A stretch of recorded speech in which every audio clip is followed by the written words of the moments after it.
Hi guys, JKK here, long time no see, but I am back with another replay for you, and the reason why I decided to post a replay, to do a commentary, is because this was really interesting game. I think really long one, last almost 40 minutes of real time, and the other reason is because I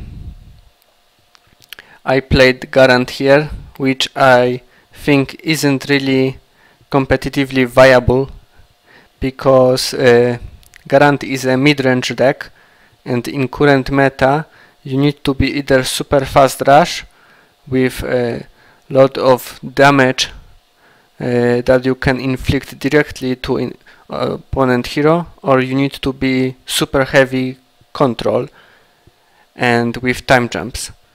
The other archetypes is like combo decks, but they also play time jumps like Nala, or they are playing a lot of stone shields like Damiria.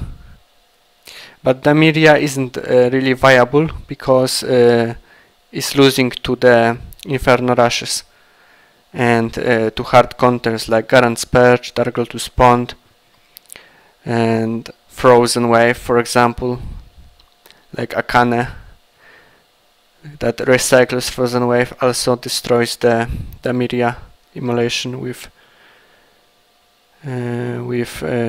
fire elementals. So like I said, these are two archetypes that are viable, and mid-range is like too slow to beat control, and not fast enough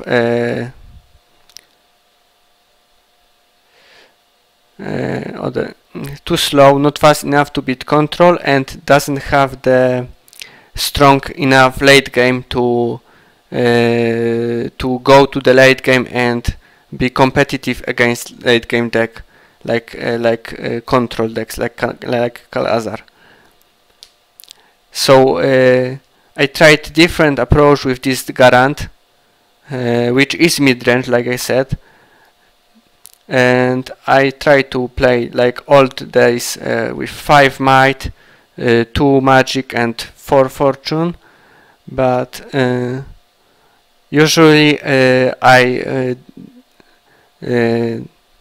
lost games after first Kal Azaar, because this is tempo deck with campfires, and then the first Kal Azaar usually negates that tempo, and you have fewer cards than opponent, because this deck play all the creatures less and equal to 5 HP. So I changed that. I added the Osmotic Breeders here and also Swelling Breeder. I built it similarly like I built my Kal Azaar, but it also plays Hellfire Maniacs, and then ramping with fortunes and usually spells, but I also play Ariana because I have time of need, so it usually works. I resigned totally to not play the Bone Succubuses here. I tried them because I think like I need that reach against control, but it works like either I am like not fast enough to beat them anyways, because I am not like super fast, I don't play 1-drops, so I am not a Deleb or Kirill, so why cheat that? That reach that doesn't work if you don't deal this damage early, and so I go full for control and I don't play any reach, not even trolls, just full control, like creatures above 5 HP that are viable, and creatures that are good in trading with creatures. And let's see how it works here.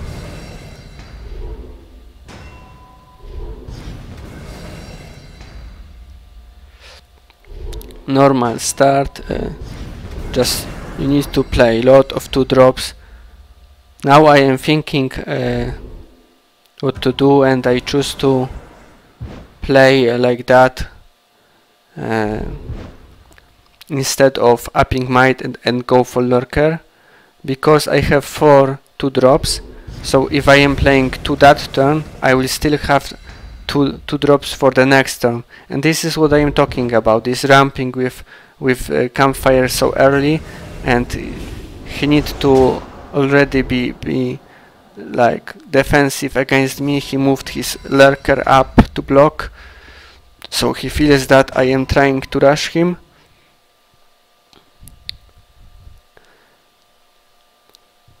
I just must be cautious to not be over extending to the board.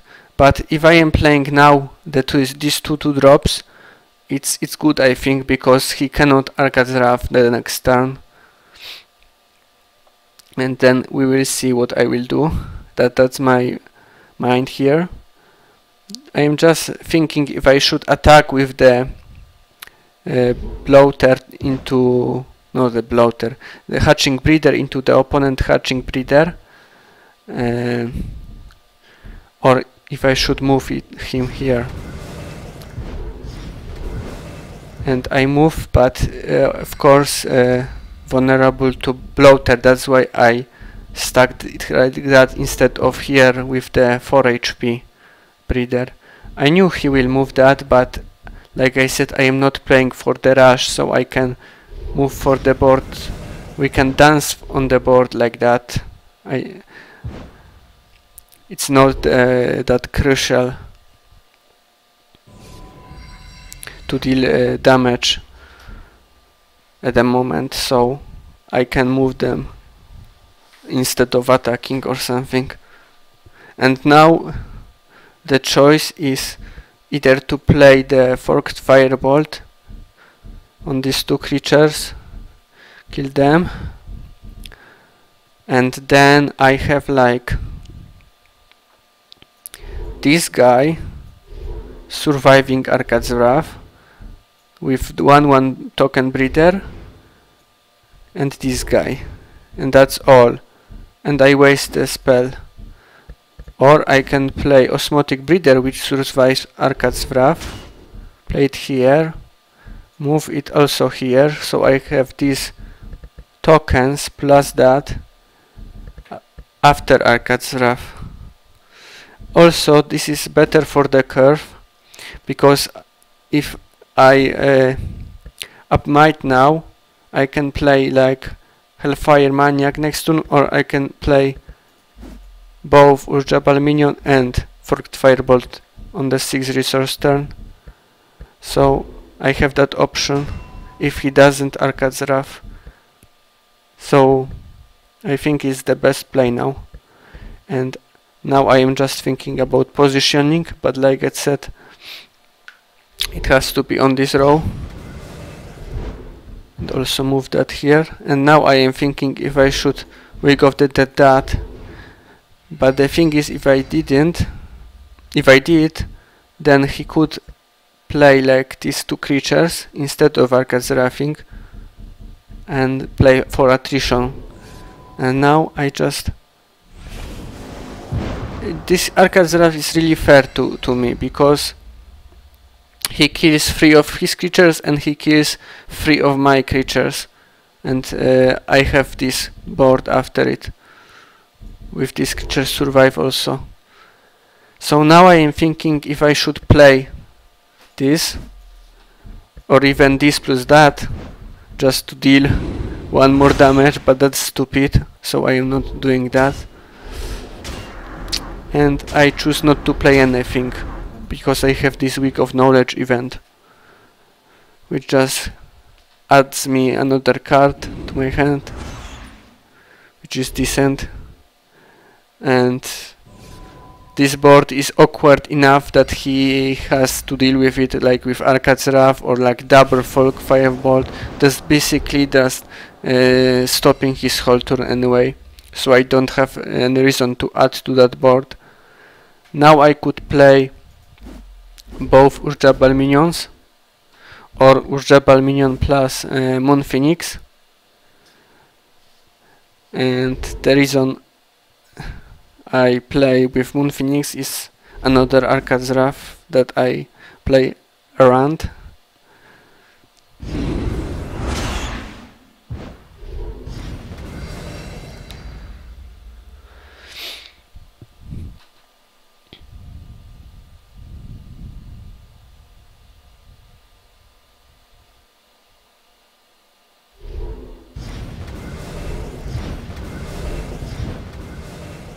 And finally he plays something on the board instead of clearing that board. So what can I do now? I could play this only, so I choose to play that first because this is 5 resource anyway. Unless if I play that plus that plus that, but that doesn't make any sense to play right now.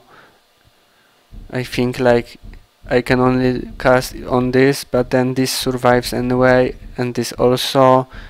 This I only deal 1 damage because it has magic resist from the Swelling Breeder, so I choose to play Golden Horseshoe first. By the way, the Golden Horseshoe is the reason I can actually compete with the late game decks like Kal Azaar with time jumps, myself not having access to time jumps. I play 2 Golden Horseshoe now. I tried with 1 scarification, but this 5 damage in this meta is just too bad. Usually can't play that, and Golden Horseshoe is like I up this one my magic, but I play Ariana anyway, so I can up it 1 more and play Ariana, or I can cast Ariana from time of need. It's just this line of thinking here, and I end up playing this Forked Firebolt plus Firebolt because this Firebolt made me able to kill that, and then I was able to deal 3 damage instead of 1 to that. It changes everything.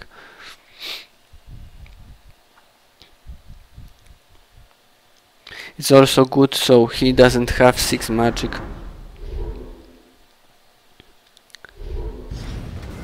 To kill the Swelling Breeder.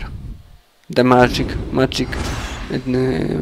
channeling is important at the moment because he is drawing cards or using ability, and he stays on 5 magic instead of being on 6 and being able to cast Entral or Time Jump.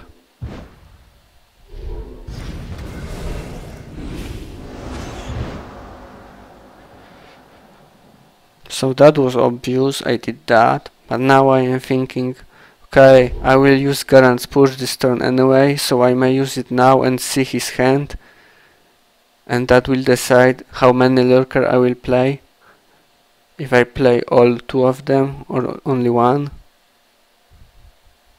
And now I was thinking either Time Jump, because I know he has 1 off hand, Entral, and I was thinking he has 1 Entral on hand, because usually they play like 3 time jumps plus 2 Entral. But I knew is the option that he has 2 Entral on the hand, or like even like 2 time jumps on the hand. I didn't know. I knew he hasn't the time jump, the Soliver, but I see he has only 3 Spellsteal Heretic, so I know he has 1 on the hand. And this guy is like, I think it's even better than the Entral, to be honest, because I don't play that much high creatures like 3/1/6 to steal, and this guys works like with Soul River, it works like that, and also it can cast Arcades, so I just figured it's the most dangerous card for him. But then I see he has actually 2 Entrals. If I knew that for sure that he has 2 Entrals, I would choose Entral, to be honest, and not the time jump, by the way. If we had 2 time jumps on hand, then I would choose time jump, but it was most important for me to discard most cards from the hand. By the way, I knew that he has 1 time jump on hand, and I knew he has only 1 Spellsteal Heretic, and I still choose Spellsteal Heretic over time jump, if that says anything. I think it was because like I said, the Spellsteal Heretic can work like Entral, or can cast Arcades Wrath and still add this 3/1/1 to the board. So it's just much better, I think, than time jump. Of course, time jumps are the most dangerous to me to be dead, but I am not I cannot play like to not be dead. I must play to be able to win actually, and especially heretic, it just adds too much value, I think.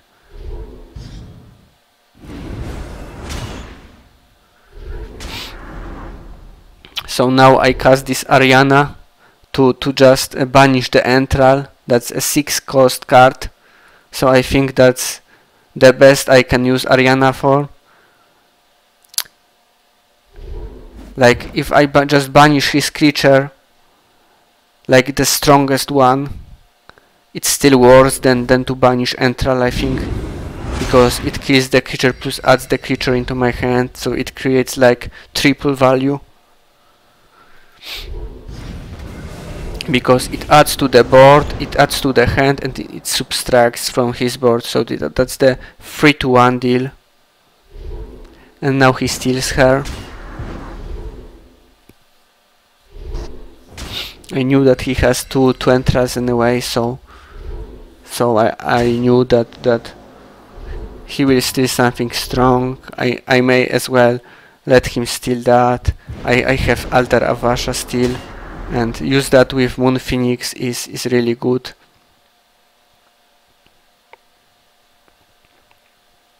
Because I don't lose that card, so it creates value again.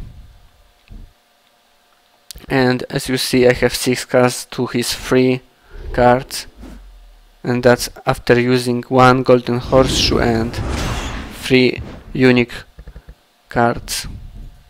I used already Garant's Purge, Ariana, and Altar Vasha, and I still have Doombringer on hand, and I have Hikyu in the deck somewhere. But he has this Magic Steal, which also creates 2-for-1 value for him. Time Jump is like, it can create like 4-for-1 value plus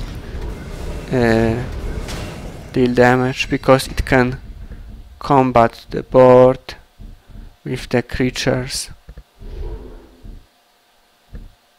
Now I should use that, because I drew that, and it's now good to use that. I knew it, I will use that anyway, so. And another Golden Horseshoe. But like I said, Time Jump just creates enormous card advantage with the board. But so I just need now keep in mind that he has this exactly 1 Time Jump on hand. I knew that obviously because I saw his hand when I used the Garant's Purge earlier. He still didn't use that Time Jump. Now he will use that. Now I will get some luck to block that Moon Phoenix with the token. That's fine. Now he would have to discard a card. He could use that first, but I don't think it's worth it.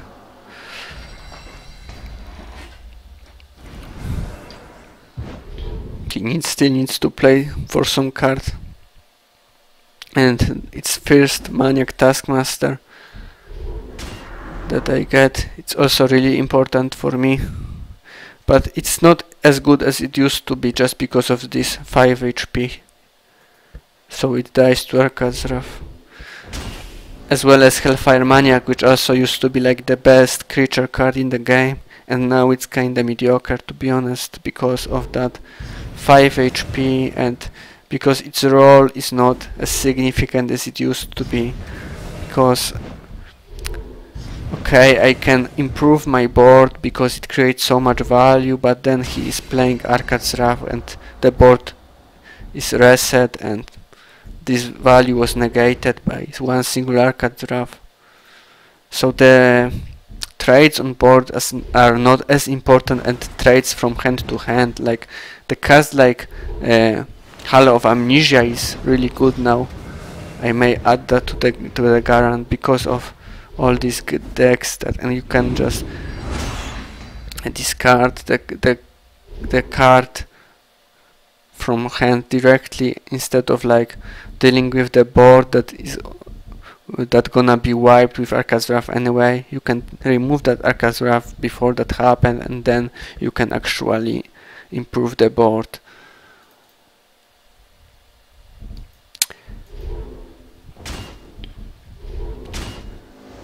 Now the using of the fireball now is pointless. I could like fireball this to deal 1 damage, but what is the guarantee that this won't spawn the token here? That will totally negate my card, so that's like giving up on that card actually. I just need to attack with this here because of Arcad's Wrath, so this stays below 5 HP. I double block that so I can kill it off next turn. Keep some cards on hand. I may add 1 card to the board, or even 2, because I play the lurker first, and then I as well play that. He used 2 Arcads already, and I knew he hasn't any on the hand, so I knew it's gonna be from the deck, like top deck, with the 2 card draw that he has every turn. And I know that he still has 2 time jumps.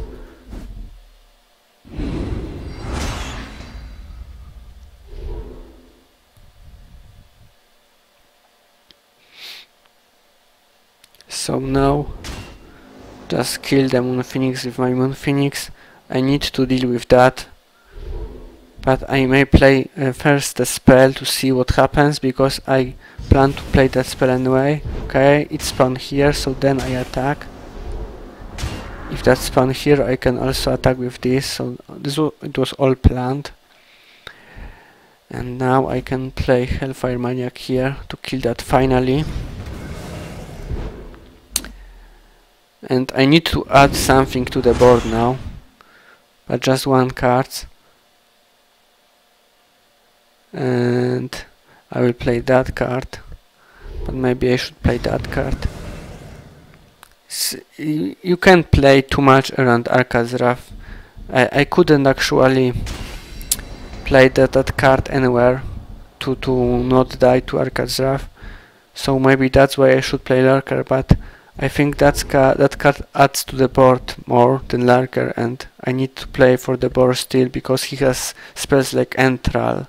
He has still 1 Entral, by the way, and that can really fast turn the board into his favor. And as I don't have the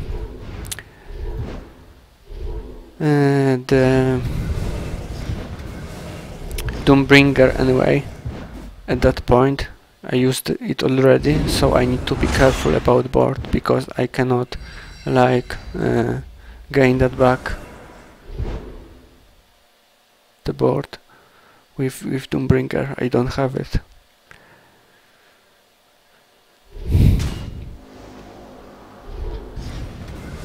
Here I do the trick to kill the Moon Phoenix and then discard it from the hand, and I will banish it just because I hate you, Moon Phoenix. So bye bye. And now what I can do about that trades, I am thinking how to trade that. The obvious one is like attack with this here, because this is not magic, so it is exactly 1 damage, and then this deal 2 damage to here, but then I am thinking this is on the 1 HP, and then he attacks and this dies, so I do that the other way around just to keep him alive.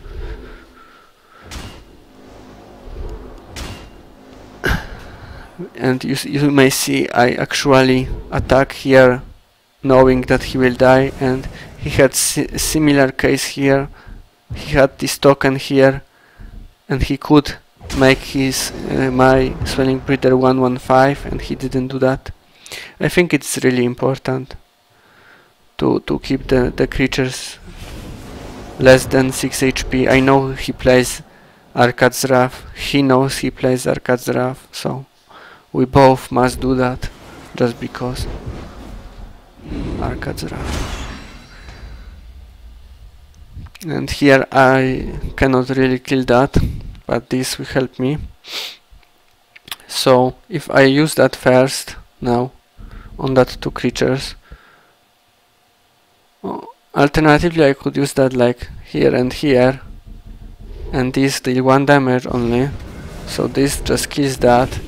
But you never know when the token will spawn. It could actually spawn here, or it could spawn here, so it totally negates that. So I'm thinking I may as well kill that first, so it doesn't spawn the token, but maybe I will kill that also. And now I could use that, so I am thinking if it will deal 2 damage or 1 damage, but I come to the conclusion it will deal 1 damage. And now is the proof 1 damage only, because it doesn't matter which die first, it dies equally. It's the moment that I cast the spell, and I cast them with when they are still on the board, and he has the magic resist given by the still alive Swelling Breeder. And now finally I have the board advantage, and he has only 2 cards, so now it's really hard times for him. He's really waiting for his time jumps.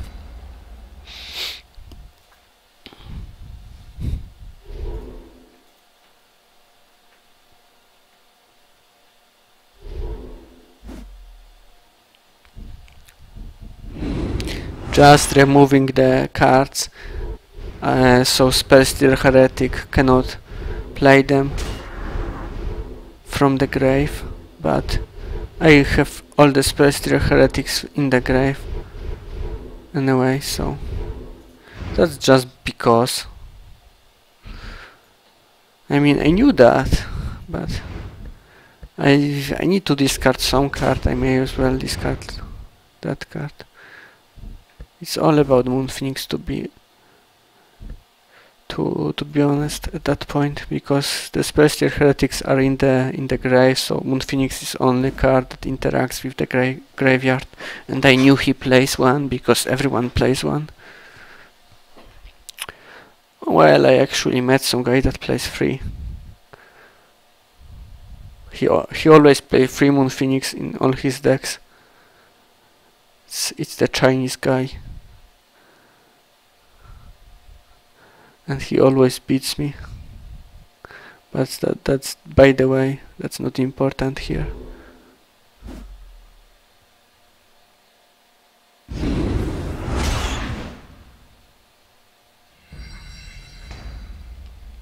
So here I was thinking if to use Forked Firebolt on that guy plus that guy, just to deal 1 damage. And now it's the turn. Oh, it's the turn. You are losing, man. And this is the only card that can bring you back. And it's Time Jump. And then you have this extra turn. And what you draw?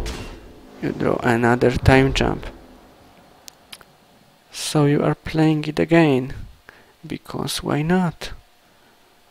Time Jump into Time Jump into Time Jump.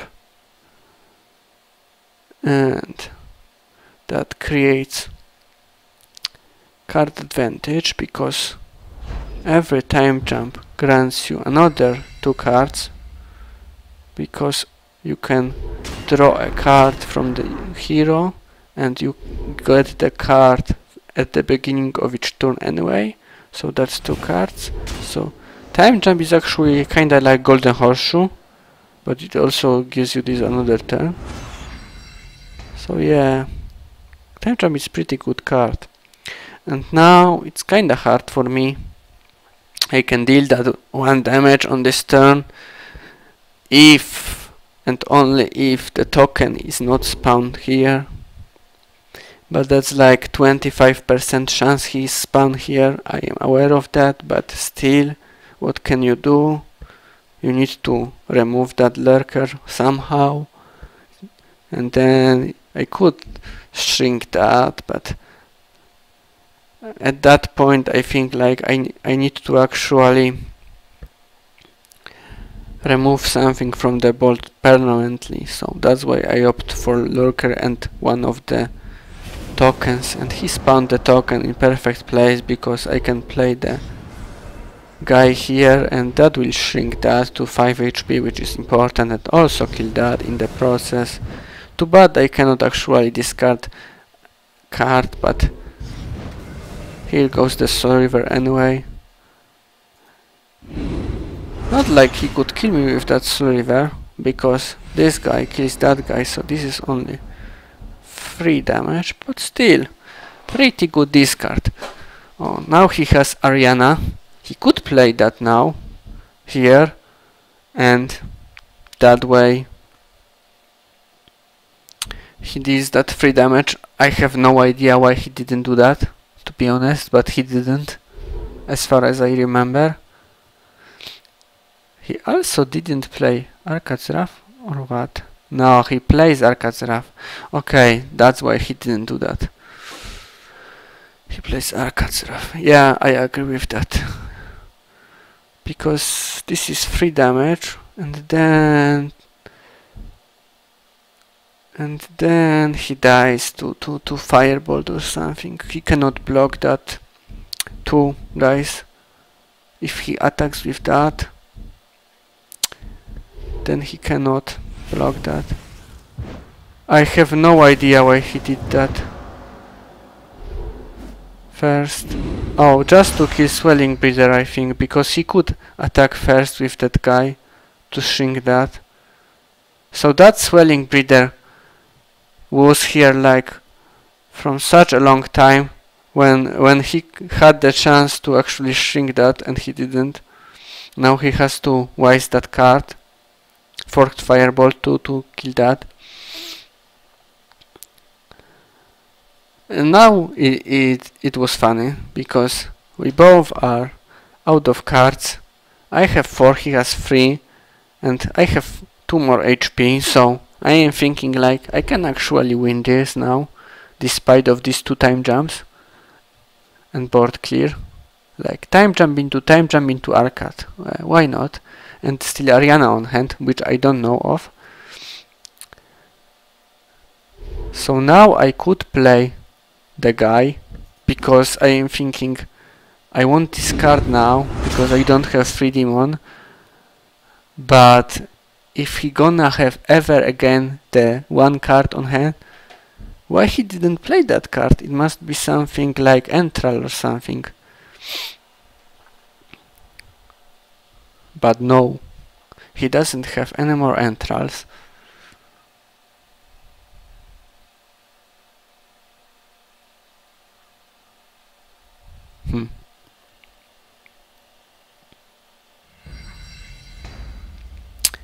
So now he can banish my Moon Phoenix. I choose not to play the Taskmaster, and he played that 2 creatures. He didn't draw a card, but I must draw a card, because these 2 bloaters are not that good. I could kill one of that creatures using bloater actually.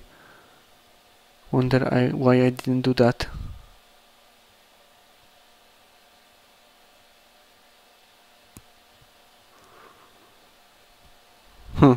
I could, but I didn't. So I will draw a card. So I have 1 less card now because I am drawing, but I am adding to the board. So this was great for me. This takes that really well. Now I have no idea what he is doing.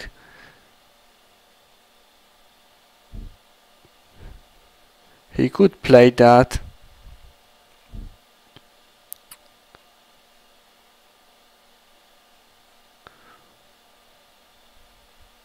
Or he could kill the bloater when moving this here to block. But he chose to deal 2 damage to Hellfire Maniac for no reason actually. Not like that would matter, I think, because... Well, I cannot be sure actually. I think the best way was just to play the lurker instead of dealing 2 damage. It just adds way more to the board than... It's like transforming lurker into fireball, because you are not drawing a card that turn. So he transformed the lurker into fireball. For what reason? Just to have this guy on 1 HP instead of 3. He could kill that, but this has 0 attack. I think playing that lurker was way more important.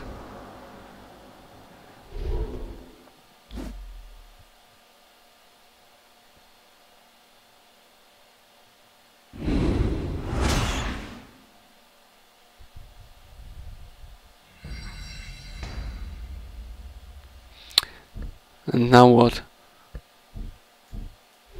Finish a job and kill a Hellfire Maniac. Now it seems actually not as bad. But he may as well play the Lurker, because Lurker kills the Hellfire Maniac anyway.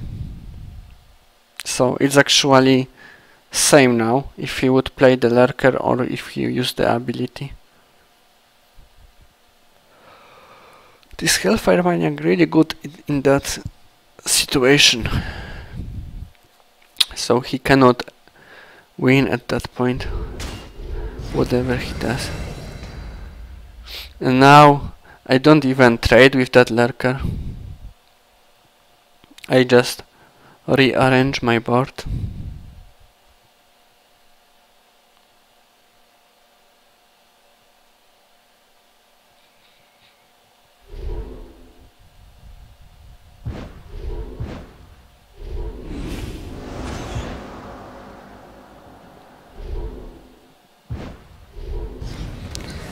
What you can do?